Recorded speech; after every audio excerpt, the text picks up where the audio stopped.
So this is obviously something that nobody has ever seen, and that is an NFL player, not only any NFL player, but probably one of the most famous NFL players on the planet, Tyreek Hill, wide receiver for the Miami Dolphins, getting arrested just moments before his game against the Jacksonville Jaguars, literally a block from the stadium. You can see the stadium in the backdrop on some angles, but nonetheless, this was caused by a simple driving error upon Tyreek Hill. Some say it's speeding, but if you hear the cops in the body cam footage I'm about to play, they say it was a seatbelt issue, that he wasn't wearing his seatbelt. Nonetheless, right here, this was eerily reminiscent to, some might say, Rodney King or many other Black lives that were taken at the hands of police officers. And in the video, some people might say they're white, but you'll see right here, they were Dominican, Puerto Rican, Latino for sure.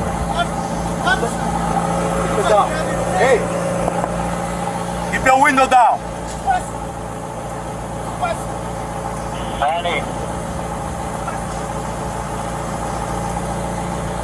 Hey, keep your window down.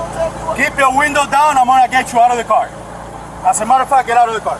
Give me that. Get out of the car. Give me that. I'm gonna break that freaking window. Get out of the car. Get out of the car right now. Bro, chill, bro. Hey, Joe New, bro. Back up. Hey, call Drew. Call Drew. Call Drew. Call Drew. Call Drew. Hey, call Drew. Call Drew, bro. Call Drew.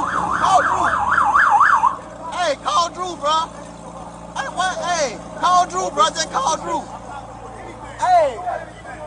I'm not doing nothing. What am I doing that's wrong? Hey, listen. Hey, listen. Hey, man, they got Tyreek. The cops over here beating on him, man. They over here beating on Tyreek, Listen, man. big man, don't park there, man. Just get in Hey, the yo, car. hey, Drew, you gotta come, man.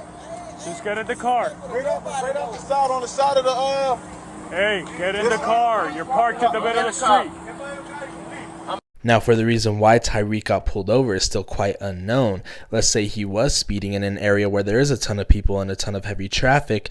You would think that the cops would just give him a ticket and send him along his way, especially with a lot of the players warming up at the stadium.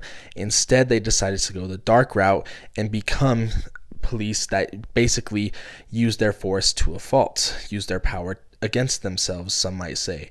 And if it was as simple as a seatbelt issue, then why are they going the route of taking him down and handcuffing him? Some might say they were just bored, especially being in those hilarious police uniforms.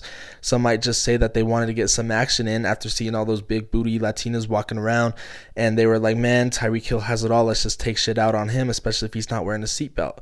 Of course, I don't mean to say that disrespectfully, but hearing from Tyreek's mouth, he goes through a very much darker experience, and he tells us all that we should be reminded of the other black people who lost their lives to police. Wasn't disrespectful, because my mom didn't raise me that way.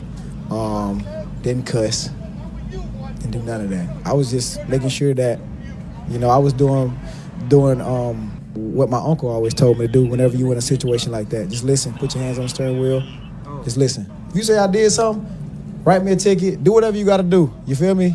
But I'm just saying, don't be disrespectful. And of course, in typical Tyreek Hill fashion, he scores an 80-yard touchdown. I bet this is how fast that the cops thought he was going. And he has this iconic celebration after scoring that touchdown. In the end, I'm not trying to disrespect the cops. I know there's good cops out there, and we all know there's some really bad cops out there. And I'm not saying cops aren't allowed to have a bad day, but knowing that Tyreek Hill have had the back of the Miami community through and through, knowing that he hasn't had a track record of things like this, safe to say you should have just let him go. This one police officer said, "I'm a retired police officer and I work the Ravens games. We know the players and we definitely will give them courtesy in regards to driving violations, but there are officers who use their power of authority to let players know who is in charge. It was definitely an ego thing." In a statement made by the Miami Dolphins, "We are deeply saddened by the overly aggressive and violent conduct directed towards Tyreek Hill, Calais Campbell, and Jonnu Smith by police officers before yesterday's game. It is both maddening and heartbreaking to watch the very people we trust to protect our community use such unnecessary force and hostility towards these players. Yet it is also a reminder that not every situation ends like this in peace, as we are grateful this one did. What if I wasn't Tyreek Hill? Is a question that will carry with resounding impact. We are proud to have a strong and positive relationship with the Miami-Dade Police Department and other law enforcement agencies, and recognize that the vast majority of officers do serve the community with the utmost character and desire to protect all citizens.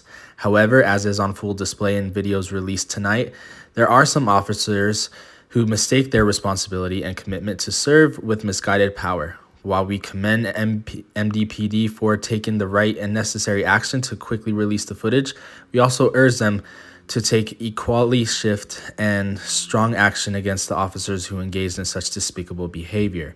We will stand beside Tyreek and our players as they work to use their platform and this situation to make a positive impact in our community. I'm not saying Tyreek was wrong in this situation, but being that the fact that they're cops and you're not, they are basically God in this situation. They have a pew-pew. They have a baton. They have a taser. You just got to abide by the rules. I just think this is a giant black eye on the entire Miami Police Department. And if this happens again, this is going to be rioting to a level unexpected. Now, the officers that were involved, I think one of them was placed on administrative leave, but nonetheless, Tyreek Hill definitely got the last laugh. And it's amazing how he was able to bounce back through this, knowing it could have ended a lot much worse. Also, just to keep in mind, this is exactly what Colin Kaepernick was kneeling for.